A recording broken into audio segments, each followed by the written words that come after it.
Conservationists and authorities in South Western Uganda have launched a 10-year project aimed at improving the conservation and management of national parks and other natural resources in their areas. The project dubbed University as a facilitator for community-based sustainable solutions to demographic challenges in southwestern Uganda will be championed by Mbarara University of Science and Technology, MUST.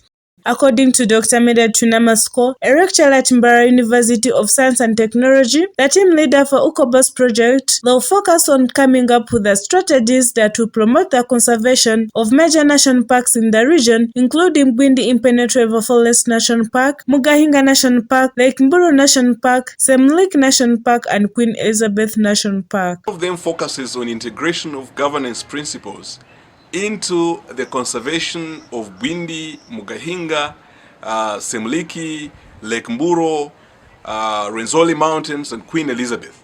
But for the first 5 years, we are going to focus on Bwindi and Lake Mburu National Parks with a focus on the outcomes of the results that came 2 years ago about the governance assessment of protected areas and social impact assessment of protected areas, where we are able to generate two main issues that we want to focus our intervention on under the first thematic area of governance. Twinamasko said that they will start the project with ensuring good governance principles for the targeted natural resources. Twinamasko says that the project will also focus on improving the status of some rivers adjacent to the targeted natural resources. We are also looking at the second objective that focuses mostly on the restoration, contribution to the restoration of the river systems, and these include River Rwizi, River Rwezamienda, River Nyamwamba, and River Nyamugasani.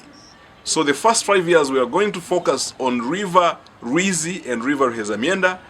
River Rwizi is in neighboring Lake Mburu National Park, and Rwezamienda neighbors Bwindi Impenetrable National Park.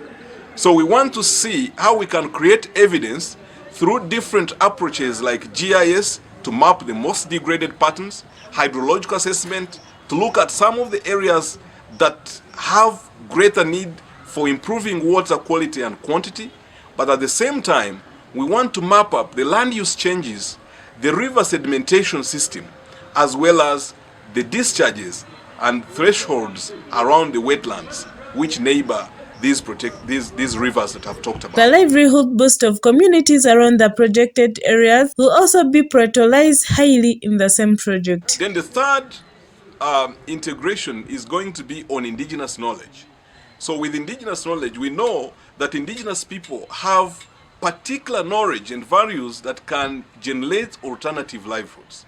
For example, the Batwa in the southern sector of Bwindi have been able to come up with a very nice suggestion that we can develop their Batwa forest experience.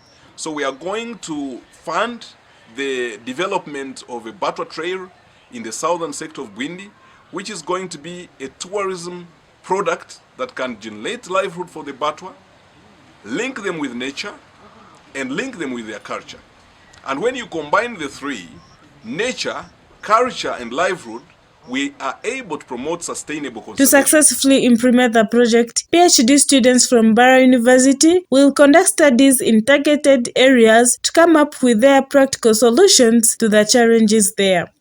According to Nelson Guma, the Bwindi Impenetrable National Park Chief Warden, stakeholders like the Uganda Wildlife Authority will play a key role in ensuring the success of the project. The world goes digital.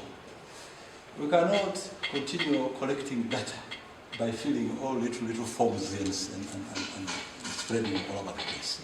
So I think we need to automate these systems. That's why I've liked this, the citizen science network. I think let's make it user-friendly. It should be simple when communities are able to use it. It should be simple.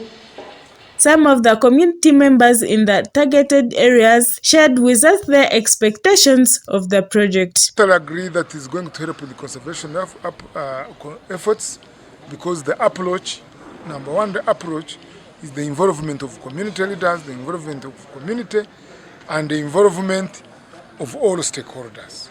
So I think that that's an indicator that we're going to achieve. Two, the person who is implementing Dr. Medard has already implemented a project with us on Batwa Forest experience, and it went well. So I think now I'm also the implementing team. I think this project is going to move. The thirdly is it has a community livelihood, and it has PhD students who are going to bring in research what has gone wrong. So I believe this project is going to. Tourism is a fast-growing sector supported by the fact that Uganda is ranked as a top tourist destination and one of the only 3 countries with about 15% of the world's known population of endangered mountain gorillas. Existing data shows that the travel and tourism sector contributes more than 2.5% to Uganda's GDP annually. However, environmentalists say that if strategies to boost conservation are not upgraded, the industry could suffer immense losses. A story by John Anamala, Norbert Ngamachi for Kigezi TV.